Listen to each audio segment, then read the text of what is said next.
시청자 여러분 안녕하십니까? 뉴스9 윤정호입니다. 응급실 의사 부족 사태가 위기 상황으로 치닫고 있다는 지적이 잇따르는 가운데 일부 수도권 대형 병원 응급실에서도 환자를 받지 못하고 있습니다.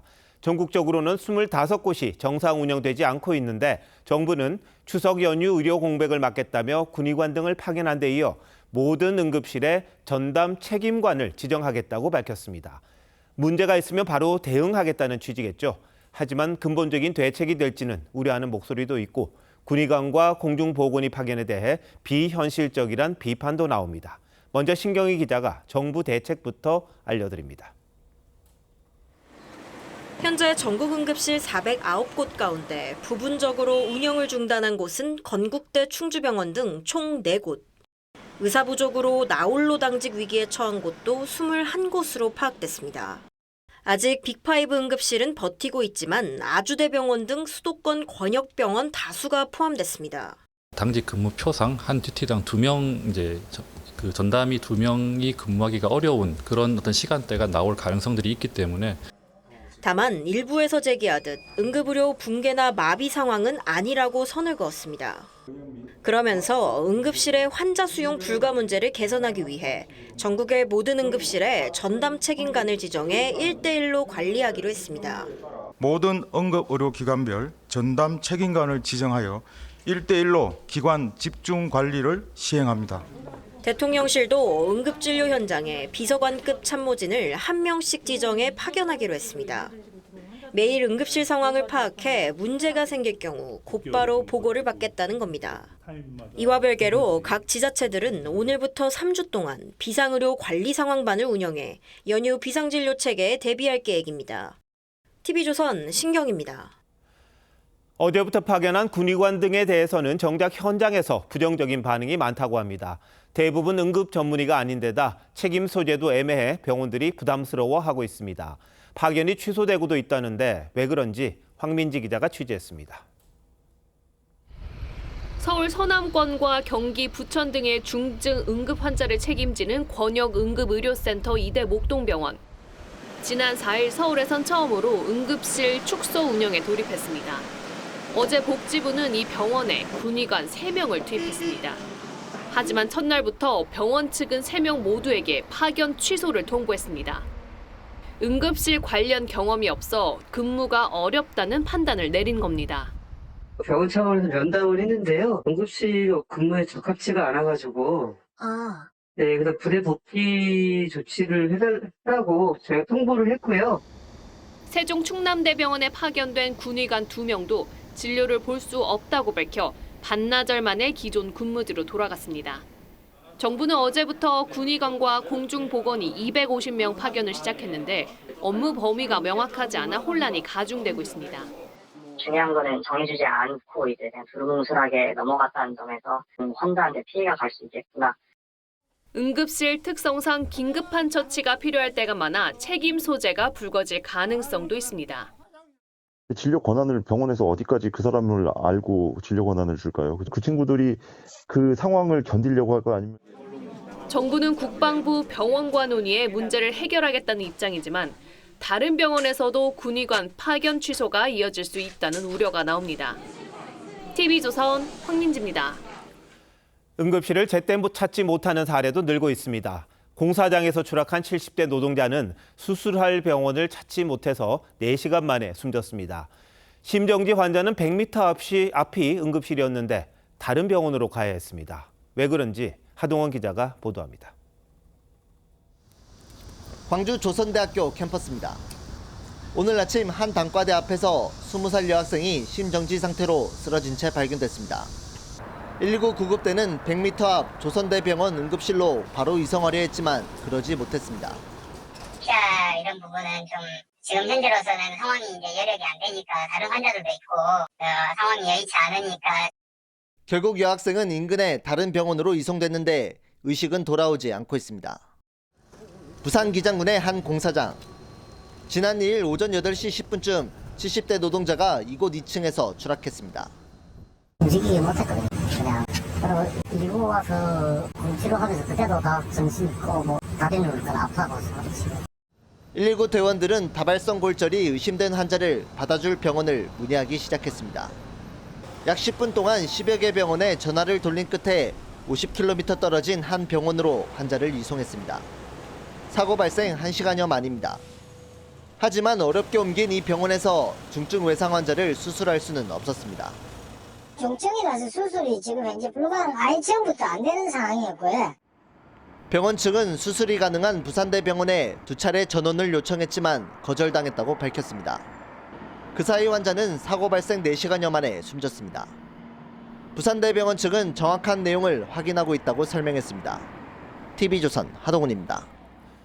민주당이 아직도 구체적인 근거는 내놓지 않은 채 계엄설을 계속 주장하고 있습니다. 오늘은 관련 의혹을 제기해온 김민석 최고위원과 이를 반박하는 신원식 국가안보실장이 설전을 벌였습니다. 도대체 뭘 위해 이런 의혹을 제기하는 건지 상당히 궁금합니다. 최원국 기자의 보도입니다. 계엄설에 대해 근거 있는 확신이라고 했던 민주당 김민석 최고위원이 국회 국방위에서 관련 의혹을 꺼내들었습니다. 군과 국민의 동의 없이 계엄이 있을 수 없다 이렇게 얘기했었는데 12.12 5.18 때는 군과 국민의 동의가 있었습니까? 45년 전에 대답하지 않겠습니다. 대답할 가치가 없습니다. 장관, 의원님, 장관 안 하겠다고 없다고 이렇게 다짐을 하는데 왜 자꾸 계엄 대담을 하시는 겁니까? 신 실장은 계엄 의혹은 군을 모독하는 행위라고도 했습니다. 민주당 양문석 의원도 자신의 SNS에 계엄령이란 귀신이 대한민국을 떠돌고 있다고 썼는데 온라인 지식 사이트에 군 장성 130명의 정보가 삭제되고 있다는 점을 이유로 들었습니다. 군 관계자는 장군들 신원 정보는 그 자체가 비밀이라며 개별적으로 삭제 요청을 해왔던 것이라고 반박했습니다. 국민의힘은 아무 근거도 없이 밑도 끝도 없는 계엄설을 주장한다고 비판했습니다. 정치인이 이 정도 얘기도 못하냐? 이렇게 얘기하셨는데요. 일종의 이런 얘기잖아요. 뭐 장난도 못 치냐? 국정이 장난입니까? 총리를 지낸 민주당 김부겸 전 의원도 소속 의원들의 계엄 의혹 제기에 대해 무슨 근거로 이야기하는지 모르겠지만 뜬금없고 현실적으로 가능성이 없다고 일축했습니다. TV조선 최원국입니다. 야당은 또 김건희 여사가 지난 총선 때 공천에 개입한 의혹이 있다는 한 온라인 매체의 보도를 두고 공세를 펼쳤습니다. 대통령실과 기사에 언급된 당사자도 아니라는데 기다렸다는 듯 특검 대상에 포함시키자고 합니다. 언론의 보도만 되면 민주당 관련 사안도 확인 않고 이럴 건지 한번 묻고 싶습니다. 이채림 기자가 취재했습니다. 국민의힘 김영선 전 의원은 지난 총선에서 경남 창원 의창에서 김해갑으로 지역구를 옮겨 출마했지만 공천에서 배제됐습니다. 당이 필요로 하는 어떤 일들이 있으면 전장에 나가서 장렬하게 싸우는 모습이 좋다고 생각합니다. 오늘 한 인터넷 매체가 김 전 의원이 지역구를 옮기게 된 배경에 김건희 여사의 개입이 있었다는 취지로 보도했습니다. 특정 인사 공천을 위해 지역구 이동을 권하는 메시지를 김 전 의원에게 보냈다는 겁니다. 민주당은 김 여사의 공천 개입이 드러났다며 김건희 여사 특검 수사 대상에 포함시키겠다고 했는데 최초 보도 3시간여 만에 열린 당회의에서 참석자 5명 중 3명이 관련 발언을 했습니다. 소문이 무성하던 김건희 여사의 당무 개입과 선거 개입, 국정농단이 실제로 있었다는 것이 되기 때문에 경악할 수밖에 없습니다. 하지만 김 전 의원은 김 여사와 연락한 사실이 없다며 현역 의원 물갈이 여론 때문에 지역구를 옮긴 거라고 했습니다. 야권에서도 신빙성이 떨어진다는 지적이 나왔습니다. 완결성이 떨어진다는 건 뭐냐면 결국 김건희 여사가 꽂고 싶어 한다고 알려진 인사를 꽂지도 못했어요. 대통령실 고위 관계자는 공천은 당 공관위에서 결정하는 거라며 컷오프가 됐는데 무슨 공천 개입이냐고 반박했습니다. 국민의힘도 근거 없이 공당 공천의 객관성과 독립성을 훼손했다며 언론중재위원회에 제소하겠다고 했습니다. TV조선 이채림입니다. 국회 교섭단체 대표 연설이 이렇게까지 한마디 한마디에 바로 반응하며 여야가 고성을 주고받은 적이 있었나 싶은데 어제에 이어 오늘도 마찬가지였습니다. 추경호 국민의힘 원내대표는 계엄설을 제기한 야당을 향해 거짓 괴담 세력부터 탄핵해야 한다고 했습니다. 정민진 기자가 보도합니다. 국민의힘 추경호 원내대표는 50분간의 연설에서 이재명 대표와 민주당을 38차례 언급했습니다. 거대 야당의 입법 폭주에 정치는 실종되고 민주주의는 무너지고 있다며 정치권의 극한 대치 원인을 이 대표의 사법 리스크로 꼽았습니다. 이재명 대표께 요청드립니다. 민주당이 방탄 정당의 굴레에서 벗어나도록 놓아주십시오. 이 대표에 대한 계엄 의혹을 제기하는 민주당을 겨냥해 괴담 세력부터 탄핵해야 한다고 주장했습니다. 탄핵을 한다면 이런 거짓 괴담으로 대한민국을 혼란과 분열로 몰아넣는 이런 세력들을 탄핵해야 하는 것 아닙니까, 여러분? 야당 의원들 항의에 우원식 국회의장이 제지하기도 했습니다. 민생 안정에 한치의 소홀함이 없도록 더욱 집중하겠습니다.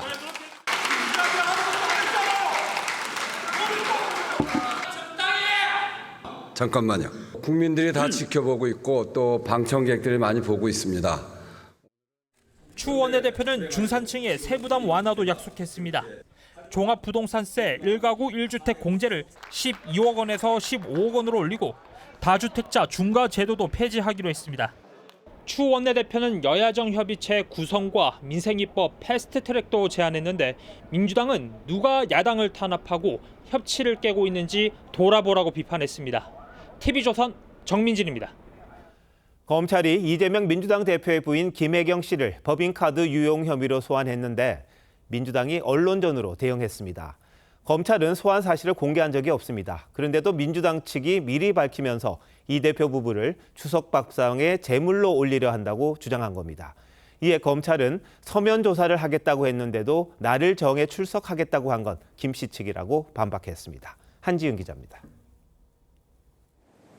김혜경 씨의 출석 사실은 오전 10시쯤 민주당이 추석 밥상에 제물로 올리려는 정치검찰의 막장 행태라는 입장문을 내면서 알려졌습니다.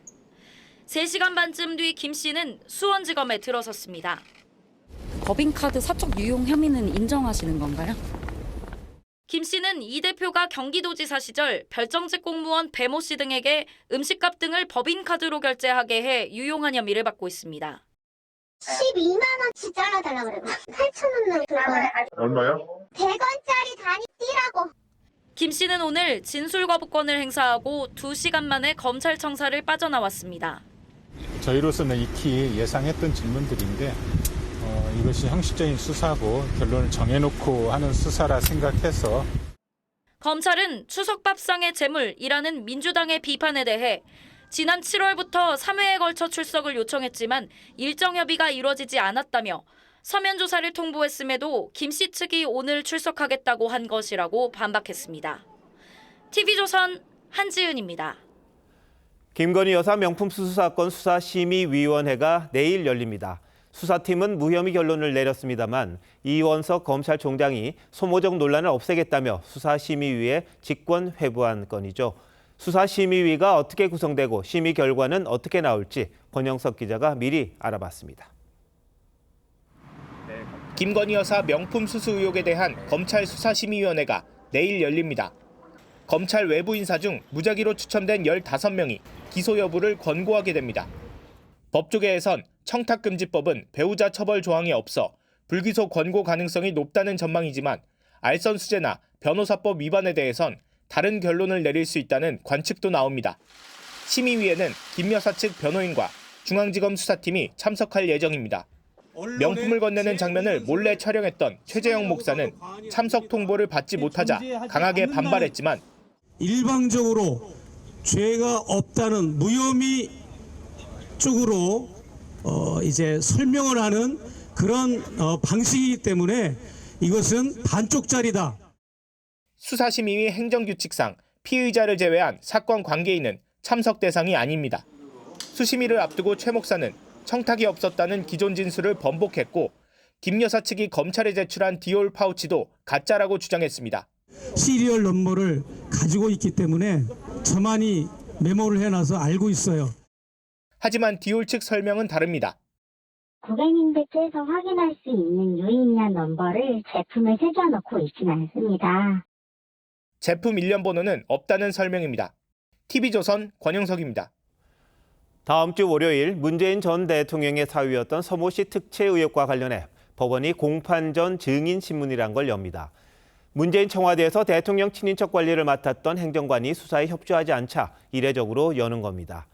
법원은 피의자인 문 전 대통령에게도 참석할 수 있다고 알렸다는데 문 전 대통령 나가지 않겠다고 했답니다. 이재준 기자의 보도입니다.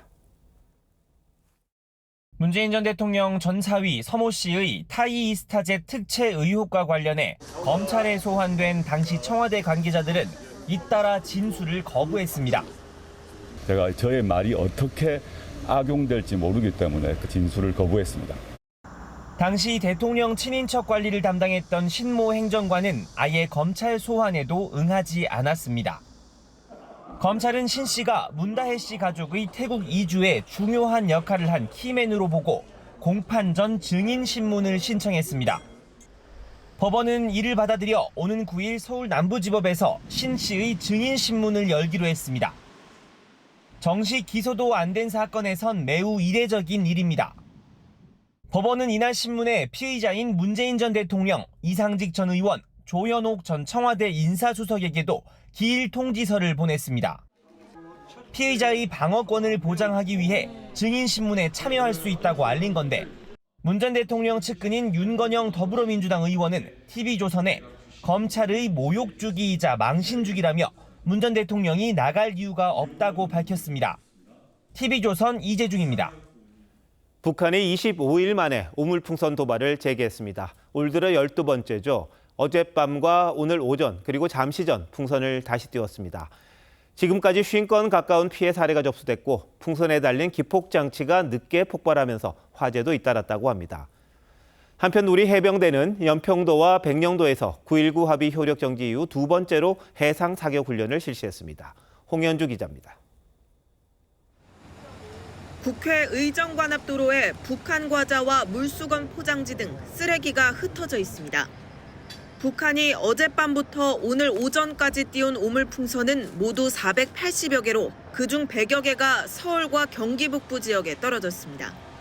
서울 영등포구의 한 지하주차장 입구 지붕에선 풍선이 원인으로 추정되는 불이 났는데 지난달엔 파주 야산에서 7월엔 고양시 다세대 주택 옥상에서 화재가 발생했습니다.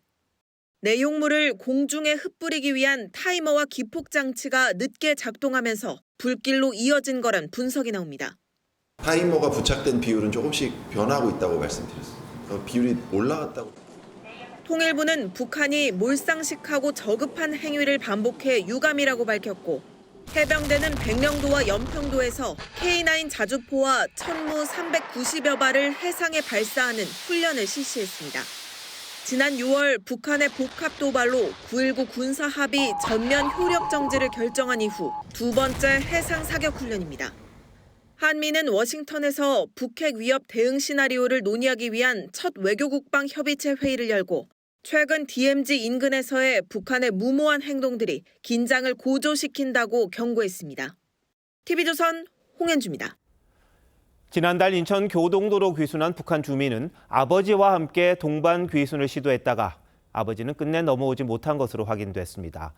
의족을 찬 아버지가 안타깝게도 급류에 휩쓸려 사망했는데 북한에서 이른바 영예 군인이었다고 합니다. 북한은 군 복무 중 다친 상위 군인을 영예 군인이라고 부르며 특별 대우한다고 선전하는데 이 영예 군인조차 탈북할 정도로 북한의 식량난이 심각하다고 우리 당국은 보고 있습니다. 황정민 기자의 단독 취재입니다. 지난달 8일 인천 교동도로 북한 주민이 귀순했습니다. 당시 북측 해안에서 헤엄쳐 내려오는 모습은 우리 군 감시 장비에 점 2개로 포착됐었습니다. 북한 성명 불상자 2명이 귀순을 시도했다고 하는데 맞습니까? 며칠 뒤 서해로 이어지는 한강 하구에 시신 한 구가 떠내려왔습니다. 다름 아닌 귀순자의 아버지였습니다. 한강 하구 남북 중립수역에 물이 빠진 틈을 타 아들과 함께 탈북을 시도하다 물에 휩쓸렸고 끝내 주검으로 돌아온 겁니다. 우리 당국은 귀순한 아들에게 아버지 신원을 확인한 뒤 함께 장례 절차를 치른 것으로 전해졌습니다. 숨진 아버지는 북한에서 군사복무 중 2다리를 잃고 의족을 찬 상위 군인, 북한식 명칭으로 영예 군인이었습니다. 북한은 이들을 특별 우대한다며 결혼도 장려합니다. 그와 그의 아내에게 대를 두고 길이 둔할 사랑의 선물과 높은 국가 수훈도 안겨주시고 온 나라가 다 알도록 내세워 주시었습니다. 정부 당국 관계자는 영해 군인조차 굶주리다 탈북을 결심할 만큼 식량난이 심각한 상황이라고 말했습니다. TV조선 황정민입니다. 올여름 기록적 더위가 수치로 확인됐습니다. 평균 기온과 열대야 일수 모두 역대 최악으로 기록됐습니다. 올해는 초여름부터 워낙 더웠던지라 요 며칠 나타난 더위 정도는 충분히 지낼 만하다 싶었는데요. 가을은 언제쯤 찾아올까요? 박재용 기자가 전하겠습니다. 가을비가 남산공원 숲을 시원하게 적시며 밤새 식지 않은 더위를 잠시 누그러뜨렸습니다. 서울에선 간밤 최저기온이 26도로 열흘 만에 다시 열대야가 나타났습니다. 역대급 폭염의 뒤끝이 길게 이어지고 있습니다. 에어컨 없는 집에는 자제를 못하니까 에어컨 있는 집으로 가라. 그렇게 주위에서 많이 얘기를 해주더라고요. 올여름은 1994년이나 2018년에 맞먹는 최악의 더위였습니다. 평균 기온은 25.6도로 역대 최고였고 열대야 일수도 20일을 넘기며 1위를 기록했습니다. 초반에는 덥고 습한 남서풍이, 중후반에는 이중 고기압이 한반도 상공을 차지한 게 원인입니다. 오늘 내린 가을비에도 당분간 더위는 계속되겠습니다. 한반도 서쪽의 티베트 고기압이 찬 공기를 차단하고 맑은 날이 이어지면서 추석 직전인 11일까지 한낮 온도가 30도 안팎을 오르내리겠습니다. 동풍에 의해 기온이 상승하는 서쪽 지역을 중심으로는 30도 이상의 더위가 지속되는 곳이 많겠습니다. 이후 13일부터 기온이 내려갈 전망입니다. 오늘 오후 일본 도쿄 해상에서 발생한 12호 태풍 리피는 일본 열도 우측으로 북상하다 내일 오후 약화할 전망인데 국내 영향은 거의 없을 것으로 보입니다. TV조선 박재훈입니다. 경찰이 잃어버린 물건을 찾아주는 유실물 포털을 운영하고 있는데요. 이 사이트를 둘러보니 신분증 사진이나 주민등록번호 등 민감한 개인정보가 그대로 노출된 채 주인을 기다리고 있었습니다. 딥페이크 공포로 졸업 앨범까지 마다하는 상황에 경찰의 허술한 관리를 지적하지 않을 수 없습니다. 변정현 기자의 단독 보도입니다. 경찰청이 운영하는 유실물 포털 로스트112입니다. 한 시민이 분실한 신분증 사진이 올라왔는데 사진과 이름, 주소는 물론 주민등록번호까지 고스란히 노출됐습니다. 발견한 시민이 경찰에 항의하자 단순 실수라는 해명이 돌아왔습니다. 아무것도 가린 게 없이 올라온 거 보고 굉장히 놀랬고. 한 달 동안 접수된 7,000건 이상 분실 신분증 게시물을 확인해봤는데 개인정보가 노출된 신분증 7건을 찾을 수 있었습니다. 일부를 가려놓기도 했지만 별다른 기준 없이 사진이나 이름, 주소 등 개인정보가 제각각 드러나 있습니다. 이름이나 주소, 주민번호는 피싱 사기 등에 얼굴 사진은 최근 기승을 부리는 딥페이크 범죄에 악용될 수 있습니다. 딥페이크를 통한 사문서 위조라든가 공문서 위조 이런 쪽에서도 활용될 소지가 상당히 농후하기 때문에 경찰은 추석 연휴 전까지 문제점을 점검하고 개인정보 보호 강화 기능을 도입하겠다고 밝혔습니다. TV조선 변정현입니다. 이 맛집을 찾아다니는 먹방 프로그램 보면서 과연 진짜 맛집일까 의심을 품게 되는 경우가 적지 않은데요. 홍보를 대가로 제주 지역 업주 70여 명에게 2억여 원을 받아 챙긴 한 유튜브 채널 운영자가 구속됐습니다. 김태준 기자입니다. 얼굴이 알려진 개그맨과 외국인 남성이 한 카페에서 음료를 마시며 맛을 평가합니다. 너무 잘 된 것 같은데요. 이 채널에는 제주도의 음식점들에서 찍은 먹방 영상들이 올라와 있습니다. 채널 대표가 업주들로부터 홍보비를 받고 찍어 올린 것들입니다. 보여준 분들도 유명하니까 우리도 하면 좋겠다라고 생각했죠. 그런데 채널 대표는 지난해 10월 이후 업주들로부터 돈을 받고는 영상을 올리지 않았습니다. 회사 사정이 안 좋으니 그것만 해결하고 바로 동영상 업로드를 해주거나 아니면은 그 금액을 보증금 계약했던 금액을 다시 돌려주겠다. 하지만 약속과 달리 먹방 촬영도 환불도 없었습니다. 채널 대표는 오히려 추가로 돈을 요구하기도 했습니다. 다시 만나서 미팅을 했는데 갑자기 또 거기서 이제 추가 요금 362만 5천 원을 요구하더라고요. 결국 피해 업주들은 채널 대표를 사기 혐의로 경찰에 고소했습니다. 일부는 홍보 영상을 촬영해 주기도 했습니다. 근데 이제 고소된 분들은 이제 약속을 안 지키니까. 경찰 조사 결과 상인 75명이 2억 4천만 원을 뜯겼습니다. 장사도 힘든데 상인들 찾아와가지고 이렇게 하는 게 진짜 2번 죽이는 거 아닌가 싶긴 해요. 경찰은 채널 대표를 구속하고 피해자가 더 있는지 조사하고 있습니다. TV조선 김태준입니다. 대통령 선거에도 출마했던 허경영 씨가 사기 혐의로 피소돼 경찰이 허 씨가 운영하는 종교시설 하늘궁을 압수수색했습니다. 허 씨는 불로장생할 수 있다며 신도들에게 식품을 판 혐의 등을 받고 있습니다. 곽승한 기자가 보도합니다. 허경영 씨가 운영하는 종교시설 하늘궁입니다. 강연장과 모텔, 식당 등 수십여 채 건물들이 하늘궁이란 간판을 달고 있습니다. 한 건물에는 허 씨가 불로산삼이라는 제품을 홍보하는 입간판이 세워져 있습니다. 일부 신도들은 건강하게 늙지 않고 오래 살 수 있다는 이런 식품을 허 씨가 비싸게 팔았다며 지난해 11월 사기 혐의로 고소했습니다. 경찰은 수사관 23명을 투입해 오전부터 8시간 동안 하늘궁을 압수수색해 각종 회계와 강의 자료, 우유 등의 식품을 확보했습니다. 경찰은 또 허 씨가 여성 신도들을 성추행했다는 고소건과 하늘궁 땅 일부를 판다며 2억 원을 받고는 명의 이전을 해주지 않았다는 고소건에 대해서도 수사하고 있습니다. 허 씨는 자신의 재산을 노린 기획 고소라며 모든 혐의를 부인하고 있습니다. 이런 식으로 공갈하는 집단들을 경찰은 안 막아주고 뭐 하는 겁니까? 허 씨는 공직선거법상 허위 사실을 유포한 혐의로 지난 6월 대법원에서 유죄가 확정돼 10년간 피선거권이 박탈됐습니다. TV조선 곽승환입니다. 최근 사고 뒤 급발진을 주장하는 경우가 잇따르고 있죠. 급발진인지 운전 미숙인지 가려내기가 쉽지 않다 보니까 국과수에는 급발진 여부를 확인하려는 차들이 줄을 잇는데요. 어떤 실험을 통해 급발진 여부가 판단되는지 이낙원 기자가 취재했습니다. 차체가 크게 흔들리고 곧이어 브레이크 등이 들어옵니다. 분명 제동 페달을 밟았다며 급발진을 주장하는 운전자가 많은데 실제로는 외부 충격만으로 브레이크 등이 켜지는 겁니다. 브레이크가 딱딱해지면서 듣지 않았다는 주장 역시 국과수 실험으론 증명이 되지 않습니다. 조금만 힘이 더 들 뿐 밟힌다는 거. 그거를 지금 전 세계 우리나라에서 최초로. 다른 나라에서는 이는 논쟁이 없는데 우리나라는 논쟁이 있으니까.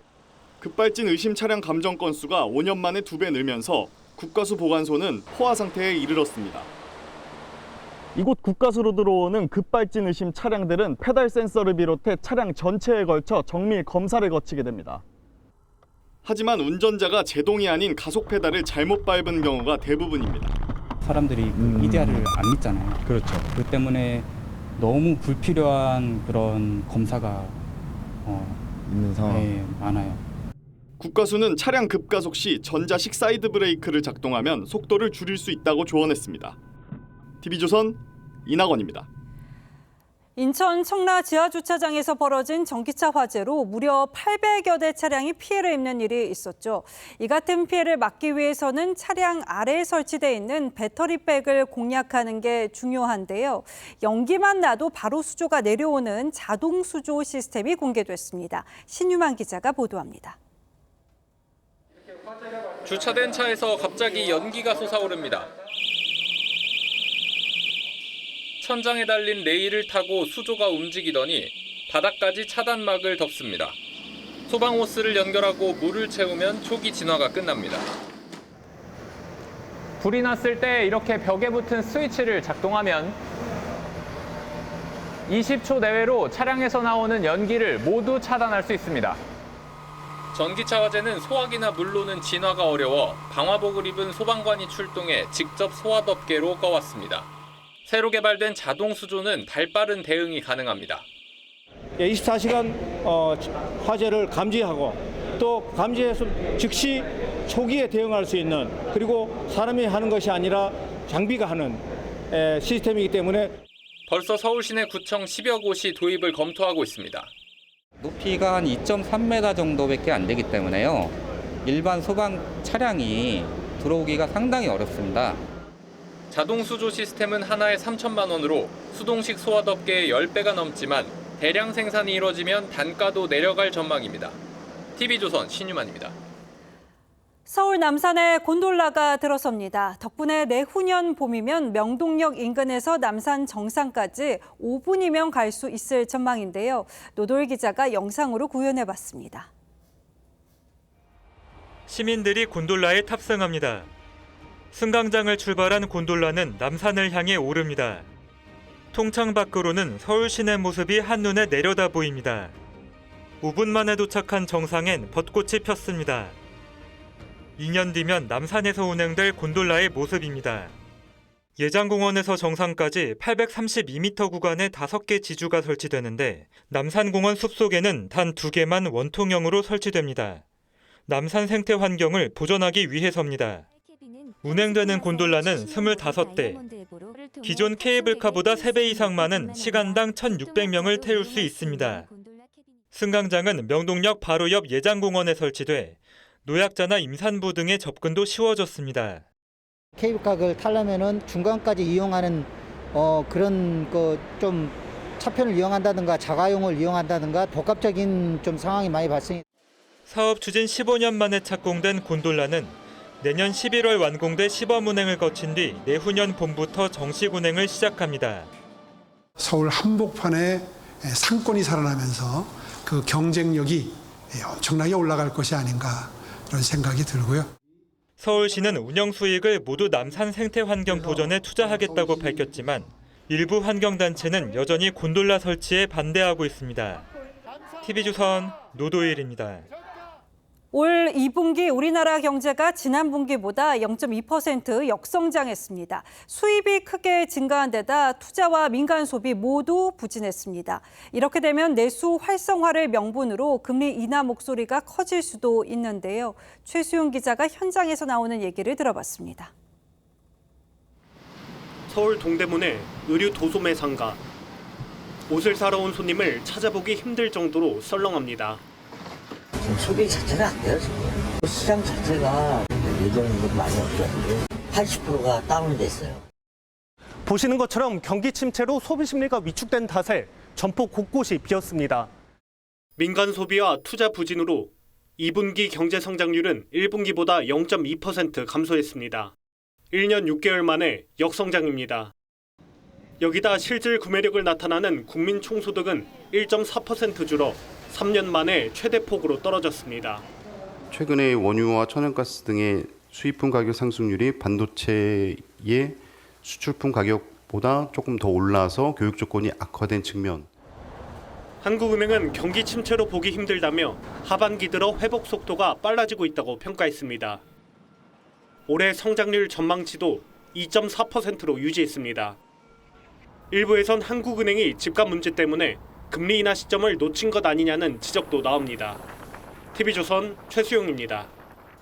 계속해서 부동산 시장 상황 전하겠습니다. 가을 이사철이 시작되면서 아파트 전세 매물이 급격히 줄고 있습니다. 집주인들이 전세값을 1, 2억 원씩 올리는 데다가 대출 문턱도 높아져서 전세 대란 우려도 나옵니다. 고희동 기자입니다. 내년 결혼을 앞둔 직장인 A씨는 서울 아파트 전세를 알아보다 허탈했습니다.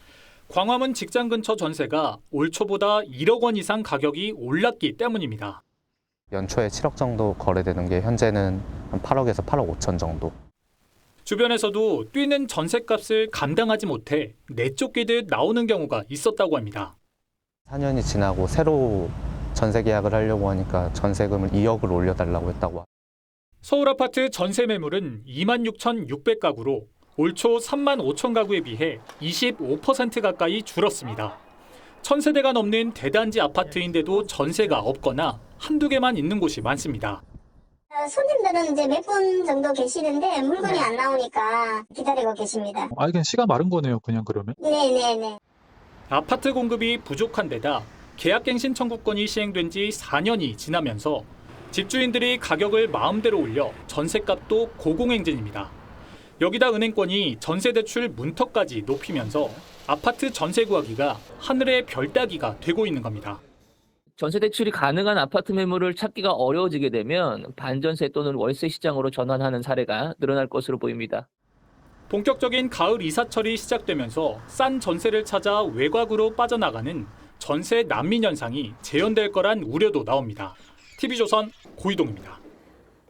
1945년 광복 직후 강제징용 조선인을 태우고 일본에서 귀국하던 우키시마호가 폭침당한 사건이 있었습니다. 수천 명이 숨졌지만 일본은 최근까지도 승선자 명단은 없다고 주장해왔는데요. 오늘 그 명단 일부를 우리 정부가 입수했습니다. 내일 기시다 총리 방한이 예정돼 있어서 공교롭다는 지적도 나왔습니다. 김충영 기자가 보도합니다. 1945년 8월 24일 강제징용 조선인과 가족들을 태우고 부산으로 향하던 우키시마호는 기항지인 교토 북쪽 마이즈루항 근처에서 갑작스런 폭발로 침몰했습니다. 당시 일본은 배가 미군 기뢰에 맞아 침몰했고 승선자 3,700여 명 중 500여 명이 숨졌다고 주장했지만 유족과 연구자들은 8,000명이 승선한 배를 일본이 고의로 폭침시켜 최소 3,000명이 사망한 걸로 보고 있습니다. 8,000명이라는 숫자가 거기에 콩나무 시리같이 타고 오면서 억울하게 사고를 냈다. 이렇게 기록되어 있으니까. 그동안 유족들의 명단 공개 요구를 외면해온 일본 정부는 지난 5월 명부 자료 70여 건이 존재한다는 사실을 공개했습니다. 한일 정부 간 교섭을 거쳐 자료 중 19건을 우선 제공받은 외교부는 이를 사건 진상 파악과 유족 지원에 활용할 계획입니다. 아버지를 만났을 때에 아버지 유골은 그래도 대한민국 땅에다 모셔다 놓고 왔습니다. 이 소리는 해야 될 거 아니에요. 외교부 관계자는 이번 공개는 문건의 존재 확인 후 실무 협의에 따른 것으로 내일 기시다 총리의 방한과는 무관하다고 설명했습니다. TV조선 김충영입니다. 일제강점기 강제동원 피해자 유족이 일본 전범기업을 상대로 낸 손해배상 소송 항소심에서 1심을 뒤집고 승소했습니다. 쟁점은 배상 청구권이 시간이 흘러서 사라졌는지 여부였는데 2심 재판부는 여전히 유효하다고 봤습니다. 자세한 내용은 정준영 기자가 설명합니다. 니시마츠 건설은 일제강점기 중국과 북한에서 병참기지 건설 등을 맡은 토목기업으로 1943년 수풍댐도 건설했습니다. 함경북도 부령군의 니시마츠 사업장에서 일하다가 1944년 숨진 김모 씨 유족은 지난 2019년 니시마츠 건설을 상대로 손해배상 소송을 냈습니다. 2018년 대법원 전원합의체가 1965년 한일 청구권 협정과 별개로 개인의 청구권은 유효하다는 취지로 판결하자 소송을 결심한 겁니다.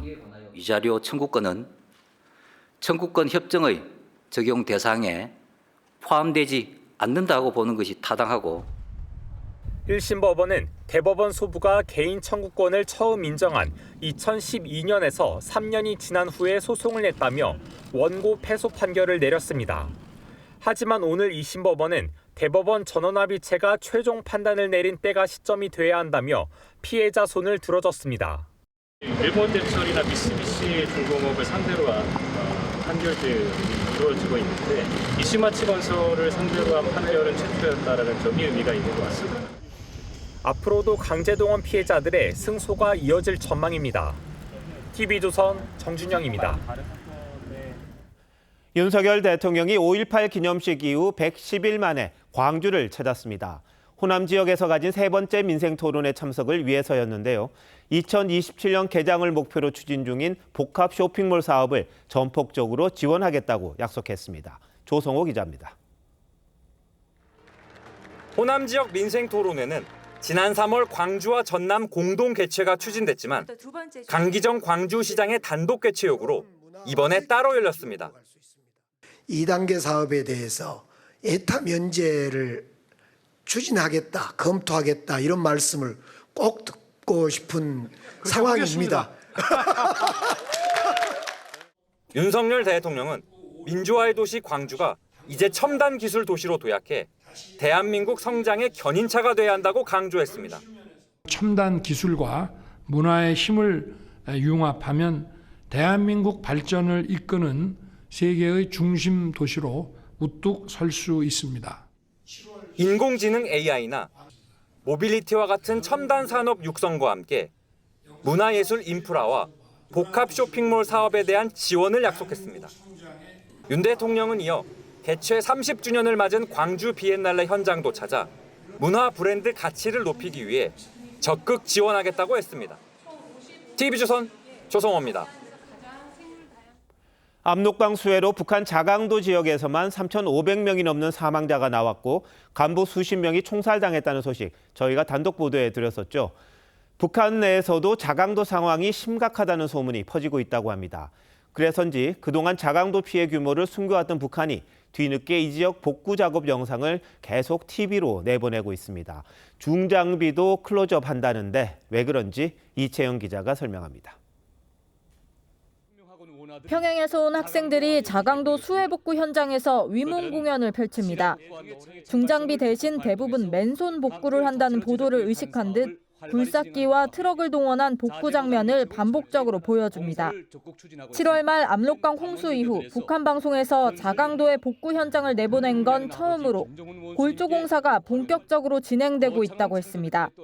김정은 원수님께 하루빨리 승리해보고 완공의 보고를 드릴 것을 열렬히 호소했습니다.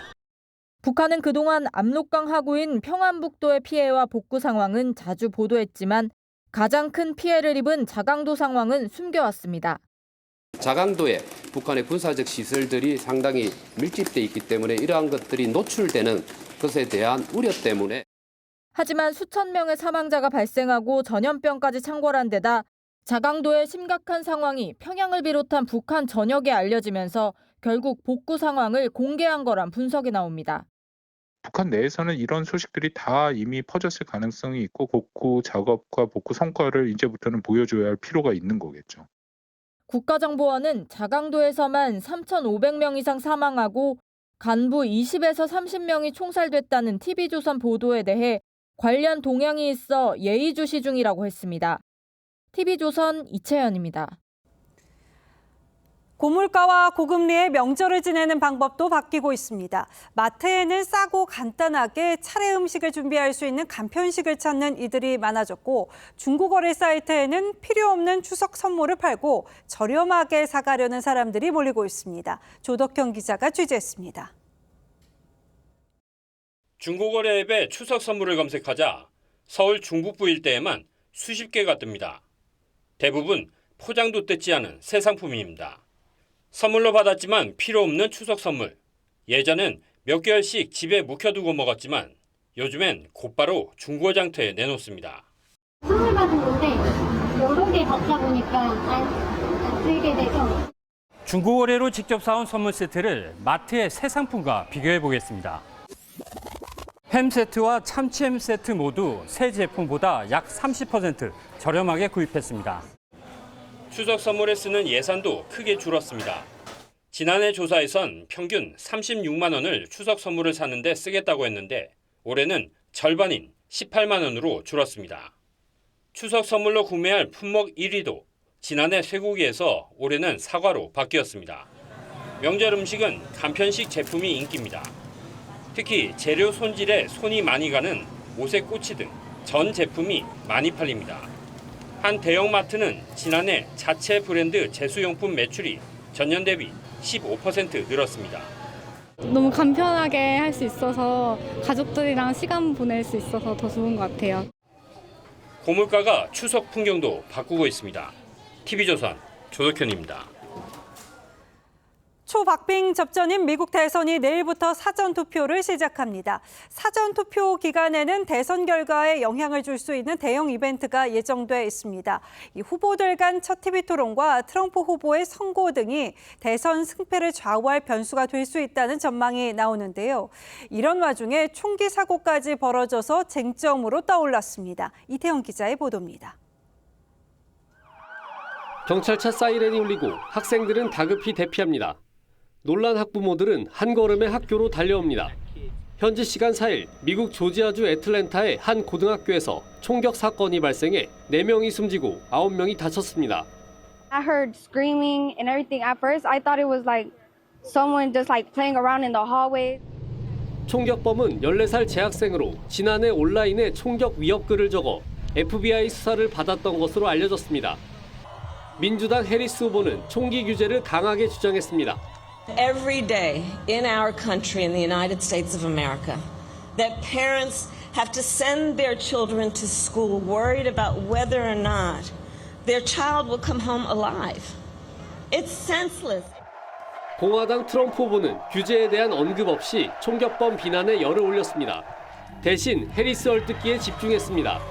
If she gets in, I think we will have a depression, 1929 style depression. 현지 시간 6일부터 노스캐롤라이나를 시작으로 사전 투표가 실시됩니다.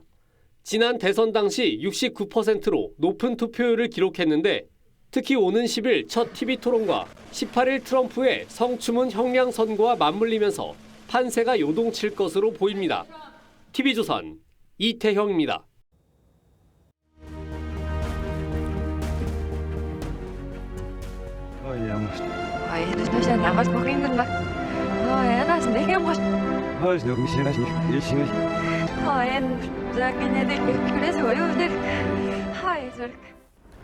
남녀가 만나는 장면을 거꾸로 돌려놓은 예고편입니다. 사자성어 금시작비에서 제목을 따왔습니다. 그렇듯 한 인간이 같은 상황에서 비굴하거나 뻔뻔한 두 얼굴을 보여줍니다. 금시작비, 어제의 잘못을 오늘 비로소 깨달았다. 그런 자세가 필요하다. 법무장관 시절 추미애 의원이 윤석열 검찰총장을 겨냥해 써먹기도 했죠.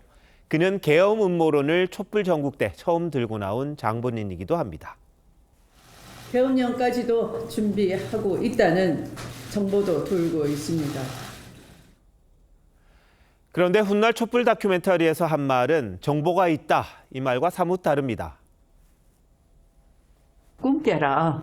그런 선제적인 엄포를 했었어야 됐어요.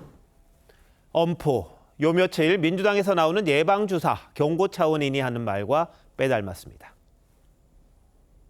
가능성이 적더라도 저희들이 예방주사를 놔야 된다고 생각할 수밖에 없는 입장이고. 친명 좌장으로 불리는 오선 의원은 당연히 의심할 만하다, 이렇게 말하면서도 인정할 건 인정합니다. 근거가 있는지 없는지는 정확히 모르겠습니다. 그 제보라는 게 되게 그런 상상력인 거 아니겠습니까? 대표 회담에서 의원 체포 구금 계획까지 공언했던 이재명 대표도 말을 아낍니다. 계엄 얘기는 뭐 적절한 상황이 아닌 것 같아서 나중에 하기로 하고요. 대통령에게 온통 날선 공격을 퍼부은 원내대표 연설에서도 계엄은 사라졌습니다. 그래도 독도 지우기 의혹은 언급했습니다. 21세기에 영토를 갖다 바쳐 망고 역적이 되겠다는 지도자라니요. 국민을 바보로 하는 얘기입니다. 광우병, 천안함, 세월호, 사드, 후쿠시마. 낱낱이 보수 정부 때 민주당이 퍼뜨린 괴담입니다. 계엄 음모론도 일단 내질러 놓고 어물쩍 발을 빼려는 모양새입니다.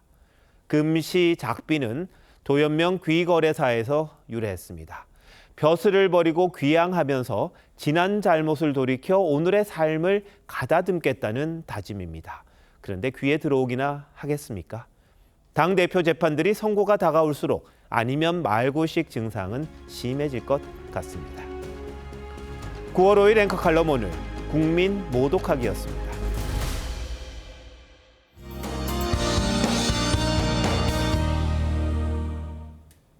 오늘 중부지방을 중심으로 비가 내렸습니다. 경기 남부와 영서, 충북과 호남은 내일 새벽까지 5에서 10mm 정도의 비가 더 이어지겠습니다. 내일 영동과 경북 북부 동해안, 경북 북동 산지에는 5에서 40mm 정도의 비가, 그 밖에 전국 대부분 지역에는 소나기가 내리겠습니다.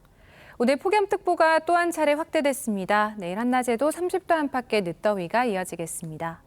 내일 동해안에는 높은 너울이 백사장으로 강하게 밀려오겠고 강원 산지에는 짙은 안개가 예상됩니다. 내일 아침 서울이 24도로 오늘보다 조금 낮겠습니다. 창원과 부산 25도로 밤사이 열대야가 예상됩니다. 내일 동풍의 영향을 받는 동해안 지역은 강릉이 한낮에 26도 보이면서 오늘보다 기온이 7도가량 큰 폭으로 떨어지겠습니다. 주말에도 수도권과 영동을 제외한 대부분 지역에 소나기가 내리겠습니다. 날씨였습니다. 9월 5일 목요일 뉴스9 마칩니다. 시청해주신 여러분 고맙습니다.